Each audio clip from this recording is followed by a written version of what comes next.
temos trabalhado. Nós estamos com a proposta de 6 domingos olharmos para as marcas da igreja que Deus deseja que nós sejamos. Eu sei que todos nós sonhamos com um modelo de igreja, com um tipo de igreja. Talvez você já tenha percorrido vários locais e várias igrejas, em busca de algo que pudesse te satisfazer.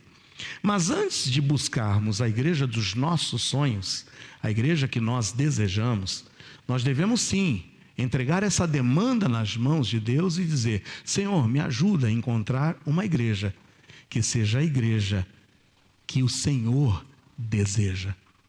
Que essa igreja tenha as marcas da igreja que o Senhor quer que nós sejamos. Porque igreja não é o prédio, já temos visto. Igreja é esse conglomerado, igreja é essa união, essa reunião de pessoas que na primeira marca que eu apresentei para vocês, no primeiro domingo da série, tem uma identidade. Lembra que nós temos a proposta de construir um acróstico. E com a letra I, eu disse que a igreja que Deus quer que sejamos, ela tem uma identidade. E a identidade, a forma como nós a identificamos, é que ela é composta de fiéis. Sim, a igreja é composta de fiéis. Só que esses fiéis nós qualificamos eles. Quem são os fiéis? Fiéis regenerados. Pessoas que de fato experimentaram a salvação em Jesus Cristo, que um dia se arrependeram dos seus pecados e creram em Jesus como seu Salvador. Esses fiéis regenerados estão unidos por uma fé, mas nós qualificamos essa fé. A fé tem que ser o quê? Perseverante. Não é uma fé que se esvai. Não é uma fé que quando as coisas estão bem, ele está de pé, ele está rejubilando, ele está feliz. Mas a fé é uma fé perseverante, nos bons e nos maus momentos. É uma fé que não recua, que não olha para trás. Porque o grande desejo de Deus é que sejamos firmes e constantes, sempre abundantes, sabendo que o nosso trabalho não é vão no Senhor. Mas essa identidade marcada por fiéis regenerados, que professam uma fé perseverante, também estão unidos e alicerçados em um fundamento. E um fundamento o quê? Inabalável, sólido, estável. E são os 7 distintivos que eu apresentei para vocês, que marcam uma igreja batista, uma igreja que é a igreja que Deus quer que nós sejamos. Uma igreja, sim, marcada por esses distintivos. Na semana passada, eu fui para a segunda letra do acróstico. Na primeira, na letra I, a igreja que Deus quer que sejamos tem uma identidade, qualificada por fiéis regenerados, que professam uma fé perseverante e alicerçados em um fundamento estável e sólido.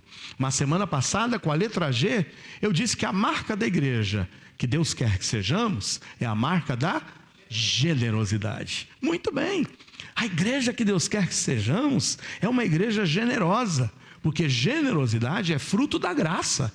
E nós nos espelhamos em quem para dizer que Deus deseja generosidade de nós? Primeiramente em Deus. Eu disse que a igreja que Deus deseja que sejamos é generosa porque, em primeiro lugar, Deus é generoso. Deus enviou o seu Filho, Ele deu o seu Filho por nós. A marca do amor de Deus é um amor dadivoso, generoso. Mas não somente ela é generosa porque Deus é generoso, mas eu disse que ela é generosa porque quem mais é generoso? Cristo. Cristo é generoso. Ninguém tem maior amor do que este, de dar a alguém a sua vida, e dar a sua vida pelos seus amigos. Mas aí eu complementei dizendo que se Deus é generoso, se Cristo é generoso, consequentemente, quem também é generoso? O Espírito Santo, porque o Espírito Santo é dadivoso, ele nos capacita, ele não somente nos sela, ele não somente nos marca e é o nosso penhor, mas ele nos capacita gentilmente e generosamente com dons e talentos para que possamos servir a Deus. Mas por último, eu disse que a igreja é generosa porque Deus, Cristo e o Espírito Santo são generosos. Mas porque quando a igreja é generosa, espelhada na triunidade, ela sendo generosa refletirá a glória de Deus. Tem que ser generosa em perdoar, generosa em acolher e generosa em contribuir, em dar. E irmãos, eu tenho certeza, posso assinar embaixo, a IBEG tem sido uma igreja generosa aos olhos de Deus. Não porque nós podemos fazer isso por nossos próprios esforços, mas porque em nós habita o Deus da generosidade, Cristo da generosidade e mais ainda, o Espírito Santo da generosidade. Hoje nós veremos a terceira marca e eu quero te convidar para abrir a sua Bíblia mais uma vez em Atos 2, 41 a 47. Vamos lá?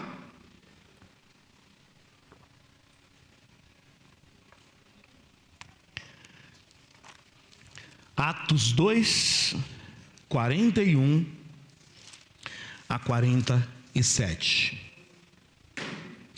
Diz assim a palavra do Senhor: de sorte que foram batizados os que de bom grado receberam a sua palavra, e naquele dia agregaram-se quase 3.000 almas. Guardadas as proporções, trazendo para a nossa realidade de hoje aqui, nesse domingo, eu poderia dizer, de sorte que foram batizados os que de bom grado receberam a sua palavra, e nesse domingo foram agregados 8 almas, amém ou não? 8 que hoje cumpriram o mandamento do Senhor Jesus. E aí, olhe o resultado desses que foram agregados, 42. Perseveravam na doutrina dos apóstolos e na comunhão e no partir do pão e nas orações. E em toda a alma havia temor, e muitas maravilhas e sinais se faziam pelos apóstolos. E todos os que criam estavam juntos e tinham tudo em comum, e vendiam suas propriedades e bens, e repartiam com todos segundo cada um havia de mister. E perseverando unânimes todos os dias no templo, e partindo o pão em casa, comiam juntos com alegria e singeleza de coração, louvando a Deus e caindo na graça de todo o povo, e todos os dias acrescentava o Senhor à igreja aqueles que se haviam de salvar. E que Deus abençoe a sua palavra, amém? Nesse texto bíblico, além da identidade que nós já discorremos, e além da generosidade que está aqui clara e se destaca diante de nós, nós podemos hoje destacar a terceira marca da igreja que Deus quer que sejamos. E eu quero me ater a esse versículo de número 42, que fala sobre perseverança. E aí, buscando um sinônimo, uma palavra que possa nos ajudar a entender o nosso acróstimo igreja. O acróstico igreja é completado hoje na letra R com a palavra resistência. É uma igreja resistente. A marca da igreja que agrada a Deus, a marca da igreja que Deus deseja que sejamos, não somente tem uma identidade, é marcada pela generosidade, mas é uma igreja resistente. E entenda por resistente, uma igreja perseverante. Quando nós olhamos o significado da palavra resistência, vem de resistir, que resiste, que opõe resistência. Disse do meio que se opõe ao movimento dos corpos que o atravessam. É algo sólido, é algo duradouro. Resistir significa não ceder, não se dobrar, opor força a força, defender-se, conservar-se firme e inabalável, não sucumbir, sofrer, suportar. Sim, a igreja que Deus deseja que sejamos é uma igreja resistente, que persevera, que não se dobra, que não volta atrás, que de fato é sólida, é duradoura, que se opõe às forças contrárias que desejam adentrar a essa igreja. Nós sabemos em que cremos, nós sabemos o que defendemos, estamos dispostos a resistir contra as falsas doutrinas, contra os falsos ensinamentos. Por isso, uma igreja resistente tem que ser resistente, perseverante, em primeiro lugar na doutrina. Olha o que diz mais uma vez o versículo de número 42. Perseveravam, ou seja, eram resistentes em quê? Em primeiro lugar na doutrina. Então hoje eu quero tratar nesse primeiro ponto de que a igreja que Deus quer que sejamos, ela é resistente, ela é perseverante na doutrina. O que é doutrina, senão o conjunto de crenças que são vistas como verdades absolutas pelos que nelas acreditam?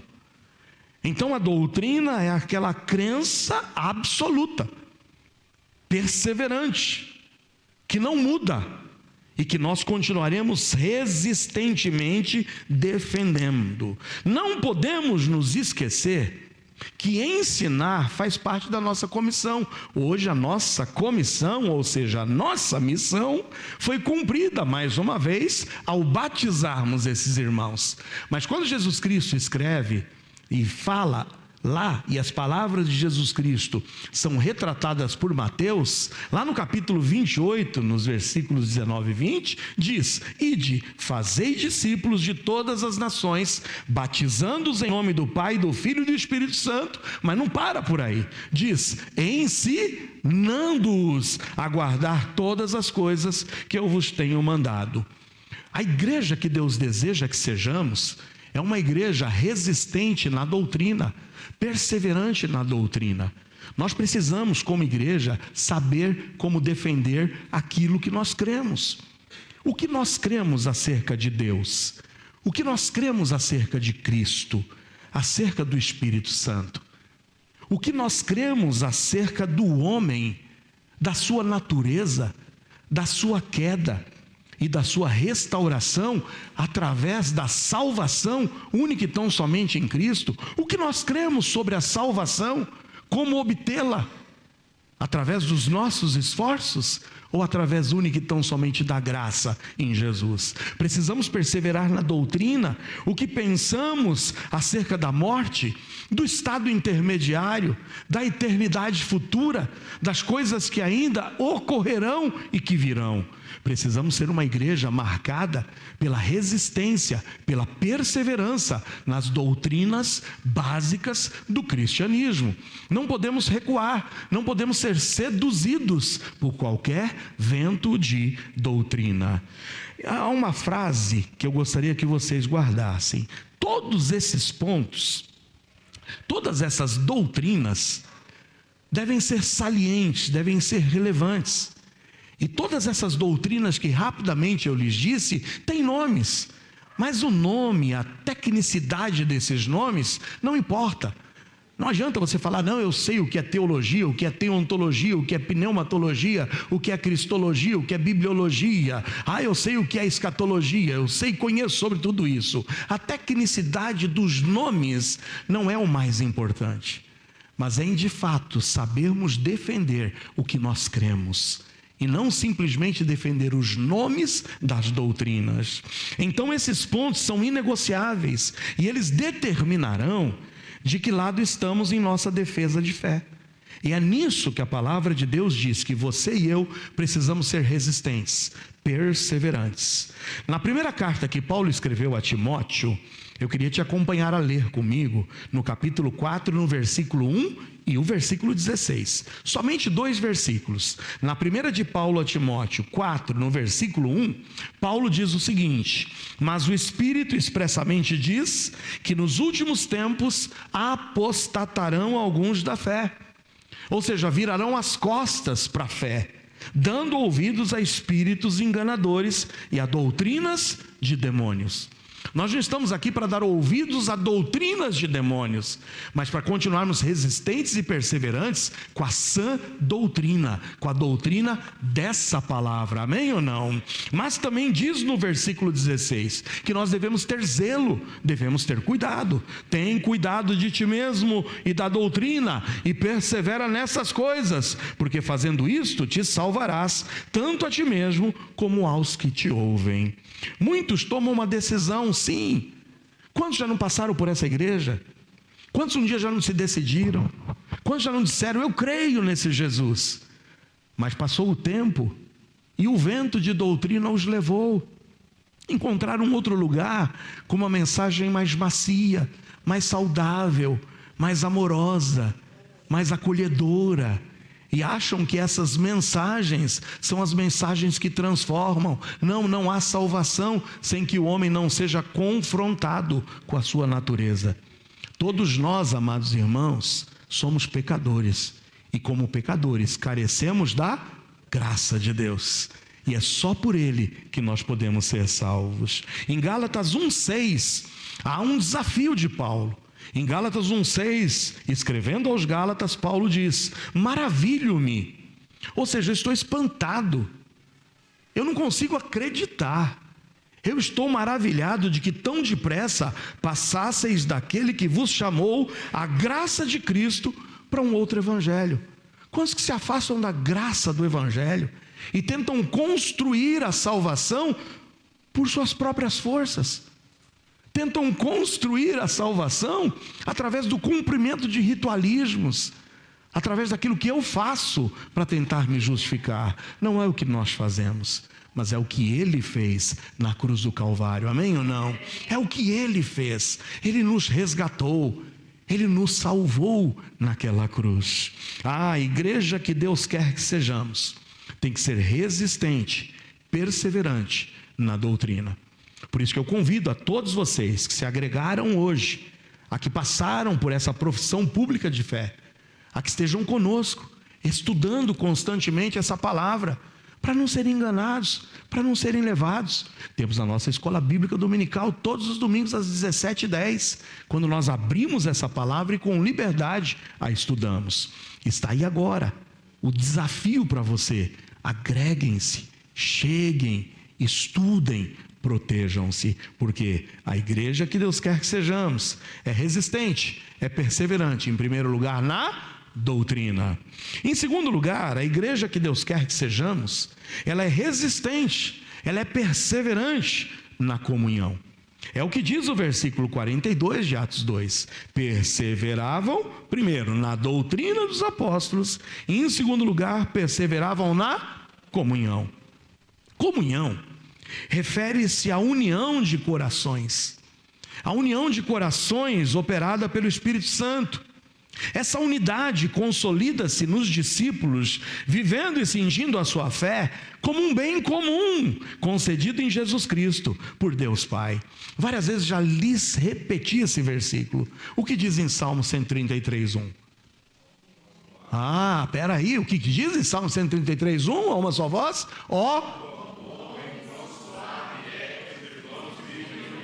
É bom, é suave, é agradável a Deus.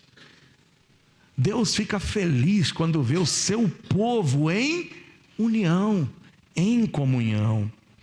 Martin Luther King disse uma certa vez: aprendemos a voar como os pássaros e a nadar como os peixes, mas não aprendemos a conviver com nossos irmãos. Não é difícil, é incrível. A gente aprende a voar, a gente aprende a nadar, mas a gente muitas vezes não aprende a conviver em harmonia com os nossos irmãos. Quando a gente estudou aqui às quartas-feiras, e quem é assíduo e frequente nas quartas-feiras vai se lembrar quando nós estudamos qual o propósito de Deus para nossas vidas. E quando estudamos aqui qual o propósito de Deus para nossas vidas, nós vimos que Deus tem prazer em ver seus filhos vivendo em comunhão, porque fomos criados por Deus para a adoração, mas fomos criados por Deus para a comunhão, para vivermos em comunhão. No corpo de Cristo, que é a igreja, temos esse privilégio, participando das celebrações, participando dos encontros formais, mas dos encontros informais também. Ontem nós tivemos uma convocação lá para o culto que nós realizamos lá no lar da Aline e do Cleiton. Mas os irmãos de Embu-Guaçu estão sendo heróicos, né? Desde a chuva da última sexta-feira, tem alguns irmãos que estão sem energia elétrica ainda, sabia? Lá no meu pai foi chegar 4 horas da manhã, não é isso, Denise? Por falar nisso, bem-vinda Denise, bem-vinda Rose aqui hoje em nosso meio. Denise, quem não conhece, quem não sabe, é filha da irmã Edna. Dá um alô aí, Denise. Cara de uma... Não, eu não falei, vocês falaram, eu não falei nada. Falei, a cara de uma é a cara da outra. Alguém já soprou aí um focinho. Não sei de onde tiraram esse focinho aí, né? Mas o irmão Daniel, a luz ainda não veio totalmente lá, não é? A irmã Aline também perguntei, disse que não tinha chegado ainda. E tem gente sofrendo com a falta de luz. Mas ainda bem que vocês não têm medo do escuro e que vocês não têm medo de água fria. Amém ou não? Estão cheirosinhos aí ou não? Disfarçadamente daquela respirada aí. Espero que vocês estejam tomando banho, ainda que gelado, tá bom? Mas vamos orar para que isso se normalize logo, logo, em nome de Jesus, tá bom? Fomos criados para essa comunhão, tá bom? Os resultados práticos da vida dos crentes ligados à igreja de Jesus Cristo pela comunhão é empatia. E como eu dizia ontem lá, à luz de velas, nós tivemos o nosso encontro lá na casa da Aline, foi diferente, né? As velinhas estavam acesas, cantamos ali à meia luz, até vimos e presenciamos lá alguns vagalumes que estavam ali voando. Aí nós já nos lembramos do nosso projeto, e por falar em projeto, é mais uma atividade de engajamento, é mais uma atividade de comunhão. Irmãos, vocês não sabem como vagalumes têm unido pessoas aqui nessa igreja, como pessoas têm chegado à comunhão por intermédio dos vagalumes. E cada vez que a gente se reúne, na segunda-feira no encontro virtual dos homens, é só o que a gente ouviu, não foi, Douglas? Ah, vagalumes, poxa, como a minha vida mudou, como o Senhor me trouxe, como trouxe a minha esposa junto, como a gente está unidos, não é, irmão Fábio? Fábio e Elisandra, está lá o Henry, juntos, servindo ao Senhor, unidos. Então, amados, a comunhão é um propósito do Senhor para nossas vidas, seja através das atividades formais, das atividades informais, dos grupos de interesse, dos ministérios, dos vagalumes, e também de você dizer, eis-me aqui, como a irmã Elisandra disse, eu quero me incluir aqui, eu quero servir, eu quero fazer alguma coisa, e não falta o que você fazer nessa igreja. Junte-se, não há desculpa para não estar em comunhão. Porque a igreja que Deus quer que sejamos é uma igreja resistente e perseverante na doutrina, mas também é resistente e perseverante na comunhão. Em Atos 2, 44 e 45, que é o texto base que nós lemos, diz que todos os que criam estavam juntos e tinham tudo em comum. Ou seja, irmãos, eles se davam muito bem. Eu sei que muitas vezes há desacordo, e isso é saudável, irmãos. Nós não somos vaquinhas para simplesmente de presépio, né? Aquele cachorrinho que fica no carro, às vezes, né? Com aquela cabecinha balançando, que você compra aí, né? Nas lojas de artesanato, que só fica balançando dizendo sim. É bom ter o contraditório, mas isso não nos leva, irmãos, à oposição. Isso não nos leva, se a tua ideia não foi bem acolhida, a que você não lute para a ideia que for acolhida dê certo. Então nós estamos aqui, lá eles estavam juntos e tinham tudo em comum. Chegavam ao ponto de vender suas propriedades e bens e repartir com todos, segundo cada um necessitava. É isso que é a comunhão. O nosso nível de envolvimento na igreja é o que vai demonstrar o nosso amor, o nosso comprometimento e o nosso engajamento com a família de Deus, sabia? O teu nível de comprometimento com a igreja vai dizer em que nível de comunhão você está. Já dizia Rick Warren, a unidade é a alma da comunhão. Em Hebreus 10, 24 e 25, eu te desafio, meu amado. Em Hebreus 10, 24 e 25 diz, consideremo-nos uns aos outros, que haja consideração uns para com os outros, e nos estimulemos ao amor e às boas obras. Mas no versículo 25 tem um desafio, não deixando nossa mútua congregação. Não deixe de congregar. Como eu fico feliz de abrir aqui e ver, o irmão Geraldo não está aqui com a gente, mas está congregando. Ele está lá, está ouvindo a palavra, está recebendo o desafio. E tem que ser assim, irmão. Não tem justificativa para você não se engajar, para você não se unir, para você não se juntar. Porque a igreja que Deus quer que sejamos é uma igreja resistente, perseverante na doutrina, mas também é perseverante na comunhão. Em terceiro lugar, a igreja que Deus quer que sejamos é resistente, é perseverante Como diz aqui no versículo 42 de Atos 2, no partir do pão. E hoje nós partimos o pão aqui. Hoje mais uma vez nos reunimos para a celebração da ceia do Senhor. A ceia do Senhor é uma experiência que abala a alma por causa do profundo significado que ela representa. Foi numa celebração de Páscoa, na noite da sua morte, que Jesus instituiu uma nova e significativa refeição e que nós celebramos até hoje. Não é uma refeição para, como diz aí, encher a pança, encher o bucho. É um pedacinho de pão, um pouquinho só que nós tomamos, mas é uma refeição maravilhosa no seu significado. Amados irmãos, ao celebrarmos a ceia, ao participarmos do partir do pão, o partir do pão nos faz olhar para trás.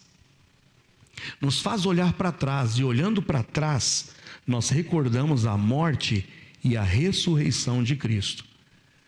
Nós recordamos por que Ele precisou morrer. Por quê? Lembra a definição do Evangelho? Cristo morreu por nossos pecados. Ao participar da ceia do Senhor, ao participar da mesa do Senhor, nós olhamos para trás e recordamos a morte dele, que foi por nossos pecados. Mas também recordamos por quem ele precisou morrer. Por quê e por quem? Deus prova o seu amor para conosco pelo fato de que Cristo morreu por nós, sendo nós ainda pecadores. A igreja que Deus deseja que nós sejamos é uma igreja que persevera na doutrina, persevera na comunhão, mas persevera no partir do pão. Nós não vamos deixar de celebrar a ceia do Senhor até que Ele venha, porque nós precisamos, irmãos, sempre e periodicamente sermos confrontados com essa verdade, sermos confrontados com a morte de Cristo e olharmos para trás, sabermos por que Ele morreu e por quem Ele morreu. Mas também, amados, se não nos lembrarmos dele continuamente e não tivermos em mente a redenção que ele realizou por nós, facilmente nós ficaremos enredados nos pecados do mundo. Quando nós trazemos isso à memória, ao menos você se compenetra, você se constrange, você traz isso à memória. E esse ato deve fazer com que você esteja disposto a afastar-se do pecado, a afastar-se das suas práticas pecaminosas. É uma grande bênção que recebemos como consequência de nos lembrarmos do Senhor, é de nós nos escaparmos dessa influência maligna, nos influenciarmos do domínio exercido pelo pecado no mundo. Mas também, irmãos, participar da ceia do Senhor nos faz olhar para o futuro. Olhamos para trás, compreendemos o sacrifício de Cristo, por quem e por quê, mas também somos desafiados ao perseverarmos e sermos resistentes em participarmos da mesa do Senhor e olharmos para o futuro. E olhar para o futuro é saber que Cristo voltará, e voltará para nos reunir em uma comunhão eterna, amém ou não? Estaremos para sempre com o Senhor. Meus irmãos, a igreja que Deus quer que sejamos é uma igreja que tem identidade. A igreja que Deus quer que sejamos é uma igreja marcada pela generosidade. Mas a igreja que Deus quer que sejamos também é uma igreja resistente. Resistente na doutrina, resistente na comunhão e resistente no partir do pão. Mas por último, em quarto e último lugar, a igreja que Deus quer que sejamos é resistente, é perseverante nas orações. Olha o que diz o versículo 42 de novo de Atos 2: perseveravam na doutrina dos apóstolos, perseveravam na comunhão, perseveravam no partir do pão, mas perseveravam nas orações. Muitos são os pensamentos relativos à oração. Várias vezes já pregamos a vocês sobre oração. Alguns têm algumas frases de efeito. Já ouvi falar que a oração é como a respiração da nossa alma.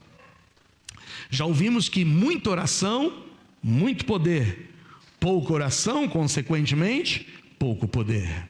Já ouvimos que o poder da oração não está em quem faz, mas o poder da oração está no Deus que ouve, amém?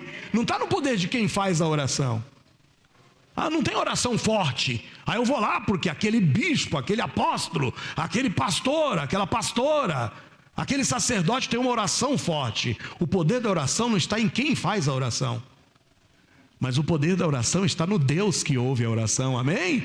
É dele que vem a graça, é dele que vem o poder. Orar é falar com Deus. Em 1 de Paulo a Timóteo 2,8, tem o célebre versículo que várias vezes já discorremos. O que Paulo exorta a Timóteo na primeira carta, no capítulo 2, no versículo 8. Quero, pois, que os homens orem em todo lugar, levantando mãos santas, sem ira nem contenda. Resumindo objetivamente esse versículo, dividindo em 3 partes. Na primeira parte, Paulo diz: quero, pois, que os homens orem. Sim, nessa definição, nesse apelo, nessa definição de Paulo, quero, pois, que os homens orem, Paulo está nos desafiando a que nós estejamos conscientes de que a oração demonstra a nossa inteira dependência de Deus. Deus quer que nós oremos. Nós precisamos orar. E precisamos orar porque isso indica a nossa dependência de Deus, a nossa dependência de uma relação íntima com Ele. Quero, pois, que os homens orem. Grandes homens tiveram uma vida intensa de oração. Grandes mulheres também tornam-se exemplos de oração para nós. Ana derramou seu espírito diante de Deus. O que dizer de Daniel, que mesmo debaixo da proibição de um edito, de um decreto real, ele insistentemente orava 3 vezes ao dia ao Senhor. E o que dizer de Jesus Cristo, o nosso maior exemplo, que mesmo sendo Deus, esvaziou-se, tornando-se servo, fazendo-se igual a nós, e que diariamente demonstrava a sua íntima comunhão com o Pai Celeste. Está lá em Marcos 1,35, todos os dias, logo de manhã, de madrugada, quando ainda se fazia escuro, Jesus Cristo tinha o seu momento íntimo com o Pai Celeste. Quero, pois, que os homens orem. Quero, pois, que os homens orem. Ana orou, Daniel orou, Jesus orou. E o que dizer de nós? Se Jesus orou, porque nós não haveríamos de orar? Só que a segunda parte do versículo diz: quero, pois, que os homens orem, vontade de Deus, mas orem em todo o lugar. Isso diz perseverança, isso indica constância em todo lugar. Não há ritual a ser seguido. Eu posso conversar com Deus em qualquer lugar, eu posso conversar com Ele a qualquer instante. Jonas orou, e Jonas orou dentro de onde? De um peixe, no ventre de um peixe. Ana orou, e onde estava Ana quando orou? No templo. Assim, mas também Jesus orou, e Jesus orou onde? No monte, orou no jardim, e orou em uma cruz. E por falar em cruz, teve um homem pendurado em uma cruz, que fez a mais célebre oração: Senhor, lembra-te de mim, quando entrares no teu reino. E a resposta de Jesus foi: hoje mesmo estarás comigo no paraíso. Amém ou não? Orar em todo lugar, não tem desculpa, não tem ritualismo, não tem 7 semanas, não tem monte. Deus só vai ouvir se eu orar no monte. As peregrinações, irmãos, são constantes em muitos movimentos. Tem gente que economiza o dinheiro a vida inteira, porque disse: não, a minha oração só será ouvida se eu for lá para Jerusalém, no monte das lamentações, pegar meu papelzinho e colocar ali numa ranhura daquele. É lá que o Senhor vai ouvir. O Senhor ouve a tua oração onde quer que você esteja, amém ou não? No teu leito de dor, na tua cama, dirigindo o teu carro, lavando a tua roupa, minha irmã, não importa onde você esteja, não tem ritualismo. Os muçulmanos acreditam que a oração mais poderosa que eles podem fazer é quando um dia eles peregrinarem e forem até Meca. Aí sim, lá eu serei ouvido. O Senhor quer que nós oremos, e oremos em todo o lugar. Nós podemos ter a certeza de que Deus nos ouve em qualquer lugar ou em qualquer momento. Amém ou não? Ele é Deus de perto, mas Ele também é Deus de longe. Não importa onde quer que estejamos. Mas quero, pois, que os homens orem, desejo de Deus. Orem em todo lugar, constância, perseverança, persistência, resistência. Mas essa oração tem que ser feita levantando mãos santas e sem ira nem contenda. O levantando mãos santas não está na forma. O Senhor vai só me ouvir se eu levantar as minhas mãos? Não, o que as mãos santas nos indicam é: como estão suas mãos? Limpas? Mãos sempre indicação. Feitos, o que eu estou fazendo. Eu não sei como está a sua vida, mas eu sei que as tuas mãos não podem estar sujas. Tuas mãos precisam estar limpas. O teu coração precisa estar limpo. E para isso você precisa orar, confessar a Ele os seus pecados. Sabe o que é que impede as nossas orações de serem ouvidas? Os nossos pecados, as nossas iniquidades. Não sou eu que digo isso, é a palavra de Deus que diz, e várias vezes lá diz repetir. Leiam Isaías 59, 1 e 2. O Senhor não está com as mãos doentes, o Senhor não está com seus ouvidos agravados e surdos, para que não te ouça e para que não opere em seu favor. No entanto, as vossas iniquidades têm feito separação entre vocês e o seu Deus, e impedido que Ele vos ouça. Como estão as suas mãos? O Senhor deseja que nós oremos, constância, perseverança, em todo o tempo, em todo lugar, sem hesitar. No entanto, como estão suas mãos? Aqui diz, mãos santas e sem ira nem contenda. Quando pensamos em ira, quando pensamos em contenda, isso nos lembra coração. Porque todas as coisas ruins, todos os males procedem de onde? Do nosso coração. Som do teu coração, como é que ele está? Confessa os teus pecados. Faça como Davi: cria em mim, Senhor, um coração puro, renova em mim um espírito reto. Purifica-me, Senhor. O Senhor deseja que você viva uma vida de constante arrependimento e derramar-se diante do Senhor. A ira nos lembra coração, e contenda está ligada principalmente também ao que eu falo. Então note que aqui está dizendo: as mãos, os meus atos, os meus feitos, a ira, o meu coração, e a contenda, as minhas palavras, tudo deve convergir para o quê? Para uma vida santa e pura diante do Senhor. Sabe por quê? Porque a igreja que Deus quer que sejamos é resistente, é perseverante nas orações. Eu concluo hoje a mensagem dessa noite. Concluo mais uma vez chamando a atenção para o versículo 42 de Atos 2. E eu quero te convidar a que nós façamos a leitura juntos, a uma só voz, em Atos 2, 42. Vamos lá? O que diz? E perseveravam na doutrina dos apóstolos, e na comunhão, e no partir do pão, e nas orações. Hoje nós aprendemos que a igreja que Deus quer que sejamos tem que ser resistente. E por resistente a gente viu, é não ceder, é perseverar, é conservar-se firme e inabalável. E no texto vemos que os fiéis regenerados, que hoje se uniram a essa igreja através do batismo, têm que ter uma fé sólida, duradoura e resistente. E por resistência nós vimos que devemos ser perseverantes. E eu espero de vocês 8, meus amados irmãos, mas não só dos 8 que se uniram aqui hoje. Espero de toda a IBEG, de todos que aqui congregam, a que estejamos dispostos em sermos a igreja que Deus quer que sejamos. Como? Resistentes, perseverantes. Em quê? Na doutrina, na comunhão, no partir do pão e nas orações. Porque fazendo assim, tenho certeza, cada vez mais o Senhor acrescentará a essa igreja. Amém ou não? E louvado e bendito seja o Senhor. Fecha seus olhos, quero orar por você. Tem gente disposta aqui a ser resistente, perseverante, amém ou não? Está disposto mesmo a levar adiante, a não vacilar, a não olhar para trás? A igreja que Deus deseja que sejamos tem que ter identidade, e a identidade é marcada por fiéis perseverantes, que realmente têm uma fé perseverante, porque são fiéis regenerados e alicerçados sobre um fundamento sólido. A igreja que Deus quer que sejamos é generosa, generosa no dar, generosa no acolher, generosa no perdoar.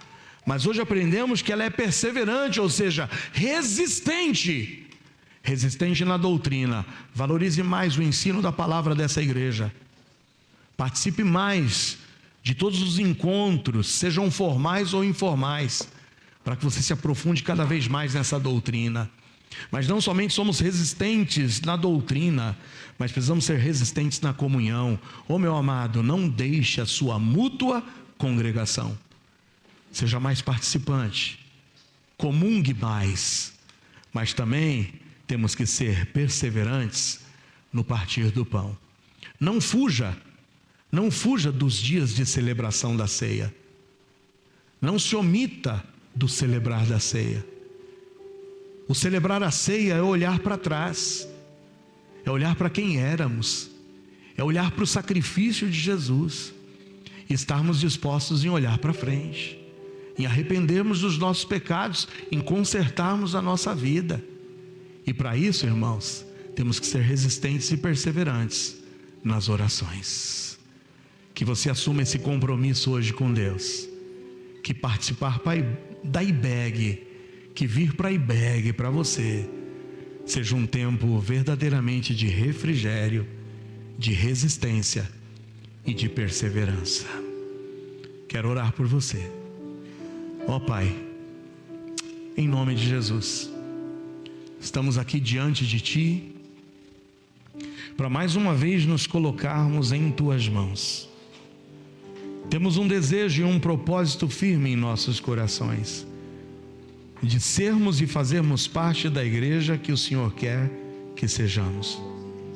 Por isso, mantenha-nos, Senhor, com a nossa identidade. Mantenha-nos, Senhor, com o ar e o toque da generosidade. Mas que o Senhor nos ajude nas nossas debilidades a continuarmos resistentes, a continuarmos perseverantes. Aceita a nossa oração e o nosso louvor, em nome de Jesus. Amém. Fique em pé, vamos encerrar esse culto dizendo a você que nos visita que a tua presença nos trouxe muita alegria, e que se você de fato desejar se unir ao corpo de Cristo, se unir a Jesus, só tem um caminho. O caminho é a consciência de quem você é, um pecador, e a crença absoluta e a fé depositada em Jesus, o único Salvador. Que hoje essa mensagem possa quebrantar o seu coração, e se há alguém que ainda reluta em entregar o seu coração a Jesus, possa hoje reconhecer que é um pecador, crer em Jesus e entregar-se a Ele, confessando a Ele os seus pecados. Quebrantado, enquanto cantamos, sonda o teu coração. Se há falhas, reconcilia-te com Ele. Se você não está resistente em uma dessas 4 áreas, assuma o compromisso de perseverar, de ser mais resistente, de congregar mais, de estudar mais, de orar mais, mas acima de tudo, de olhar para a cruz e reconhecer o que Ele fez por ti lá naquela cruz. Louvemos a Deus.